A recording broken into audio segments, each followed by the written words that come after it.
راجہ جسویت سنگھ جس کے بارے میں مشہور تھا اور سبھی لوگ جانتے تھے کہ وہ اورنگزیب عالمگیر کا سب سے پرانا دشمن ہے، لیکن اس کے باوجود بھی اورنگزیب عالمگیر نے کابل جیسا اہم ترین صوبہ اس کے حوالے کیا تھا جہاں پر 100% کٹر مسلمان تھے۔ کیا کوئی نسل پرست بادشاہ ایسا کر سکتا ہے؟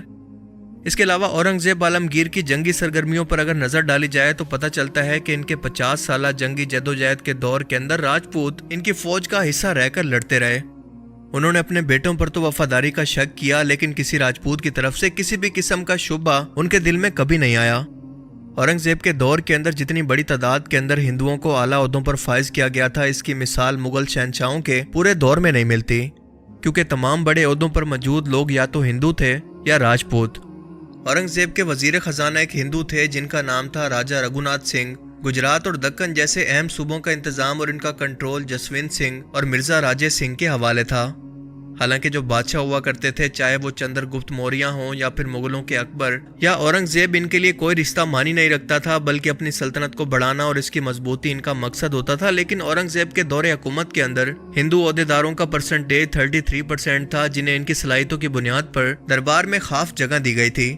جیسے راجہ مان سنگھ کے پاس صلاحیت تھی تو اکبر نے انہیں اپنے دربار کے اندر ملازمت پر رکھا۔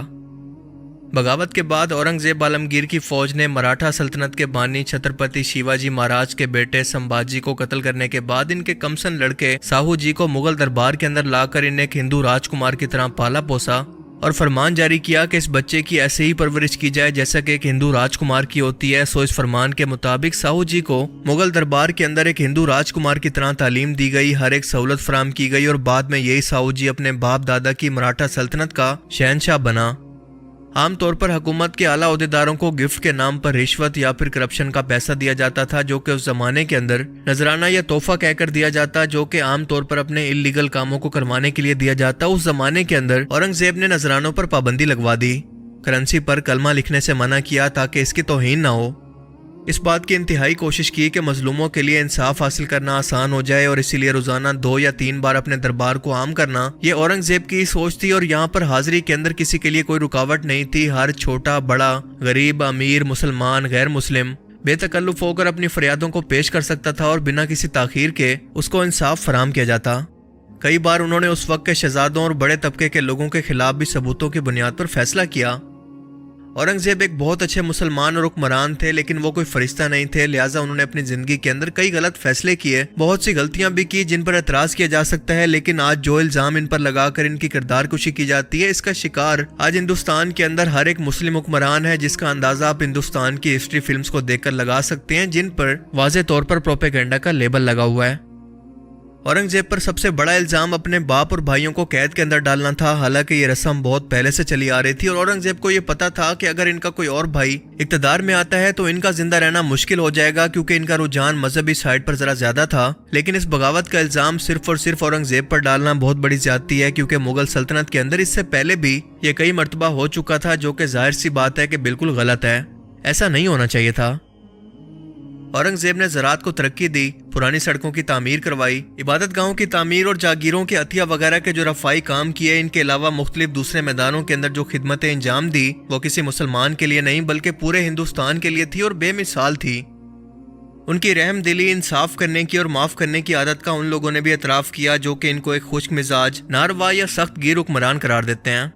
اس نے ہمیشہ اپنے حریفوں کے ساتھ، خواہ وہ مسلمان ہوں یا پھر غیر مسلم، سنی ہو یا شیعہ، پٹھان ہو یا پھر مراٹھے اور راجپوت، زیادہ سے زیادہ صلح اور درگزر کی پالیسی اختیار کی۔ خود شیواجی مہاراج کو جس طرح سے انہوں نے بار بار معاف کیا اور اس کے بیٹے کو گلے لگایا، یہ اس کی سب سے بہترین مثال ہے۔ لیکن افسوس کہ انگریزوں نے ہندوستان کی 2 بڑی قوموں ہندو اور مسلمانوں کے درمیان نفرت کی دیوار قائم کرنے کی جو منصوبہ بندی کی، ان میں مغلوں کے دور حکومت میں سب سے زیادہ اورنگزیب عالمگیر کو اپنا دشمن یا پھر اپنے راستے کی رکاوٹ سمجھتے ہوئے ان کے بارے میں بے تحاشا غلط فہمیاں پھیلائی۔ بعض رائٹرز نے تو ان کا اعلیٰ کار بنتے ہوئے ایسی کتابیں لکھی جن کو تاریخ اور اصل حقیقت کی بجائے ان کی اپنی دماغی کہانیاں کہا جائے تو زیادہ مناسب ہوگا۔ انہوں نے ایسی بے بنیاد باتیں لکھ دی جن کا حقیقت اور واقعہ سے کوئی تعلق نہیں۔ اورنگزیب کو ایک ہندو دشمن حکمران کی حیثیت سے پیش کیا گیا اور اس کے لیے اورنگزیب اور شیواجی کی جنگ کو بنیاد بنایا گیا، حالانکہ یہ ایک سیاسی جنگ تھی نہ کہ مذہبی۔ شیواجی جو کہ مغلوں کے خلاف گوریلا جنگ لڑا کرتے تھے، وہ گاؤں کے گاؤں لوٹ لیا کرتے تھے، قلعوں کو، تخت و تاج کو بالکل رون دیا کرتے، اس بات کی پرواہ کیے بغیر کہ کون سا شخص مسلمان ہے اور کون ہندو۔ سوچنے کی بات یہ ہے کہ اگر واقعی اورنگزیب مندر شکن اور بت شکن ہوتا، جو کہ غلط ہے، تو کیا اتنی بڑی سلطنت کے اندر کتنے ہی پرانے اور بڑے مندر جو کہ اس وقت موجود تھے کہ آج بھی موجود ہوتے؟ اگر اورنگزیب نے ہندوستان کے اندر لاکھوں ہندوؤں کو مسلمان زبردستی کیا ہوتا تو کیا آج بھی ہندوستان کے اندر اتنی زیادہ تعداد کے اندر ان کی آبادی موجود ہوتی؟ آپ لوگ شاید یہ بات نہ جانتے ہوں کہ اورنگزیب نے جہاں پر ساوشی مندر گرانے کا حکم دیا، وہیں پر ساوشی مسجدوں کو بھی گرانے کا حکم دیا، کیونکہ کہا جاتا ہے کہ سلطنت گوالکنڈا کے مشہور حکمران تانا شاہ نے سالہ سال سے شاہی محصول ادا نہیں کیا تھا، اور اس نے اپنی دولت چھپانے کے لیے ایک بڑا خزانہ زمین کے اندر دفن کر کے اس پر جامع مسجد گوالکنڈا کو تعمیر کر دیا۔ اورنگزیب کو خبر ملی تو اس نے ساوشی مسجد کو گرانے کا حکم دیا اور اس خزانہ کو عوام کے کاموں میں خرچ کیا۔ اور آخر میں اگر آپ اورنگزیب عالمگیر کی اصل لائف کے بارے میں جاننا چاہتے ہیں اور ان کی تاریخ کو سمجھنا چاہتے ہیں تو علامہ شبلی نعمانی کی اورنگزیب عالمگیر کتاب پر ایک نظر ضرور ڈالیں۔ آئی ہوپ کہ اس ویڈیو سے آپ کو بہت کچھ نیا جاننے کو ملا ہوگا اور یہ ویڈیو آپ کو پسند آیا ہوگا۔ اگر یہ ویڈیو آپ کو اچھا لگا تو اسے لائک کیجئے، اور اب میں ملوں گا آپ سے ایک ایسی ہی نئی انٹرسٹنگ ویڈیو میں۔ تب تک کے لیے اپنا بہت سا خیال رکھیے گا۔ Thanks for watching this video. اللہ حافظ۔ اورنگزیب وہی ہے جو ایک دن میں 2.5 لاکھ جنوں جب تک نہ جلا لے اس کی آتما کو سنتشٹی نہیں ملتا تھا۔ یہ اچھا میں تھا تو میں نے کسی سے کہہ دیا کہ اورنگزیب جو ہے 10,000 برہمنوں کو ڈیلی مارتا تھا۔ تو وہ بیچارے سمجھدار آدمی تھے، کہتے ہیں تو بولے 10,000 پر ڈے تو مان لو سال میں 300 دن ہے، 10,000 میں ایک زیرو بڑھاؤ تو کتنا ہوا؟ میں نے کہا 1 لاکھ۔ کہا پھر دوسرا زیرو بڑھا دیا، پھر میں نے کہا 10 لاکھ۔ تو بولے کہ ایک سال میں وہ 30 لاکھ پنڈتوں کو مارتا تھا۔ میں نے کہا ہاں۔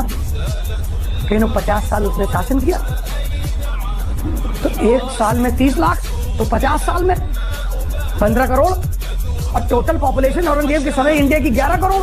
تو تم کہاں سے بچے ہو؟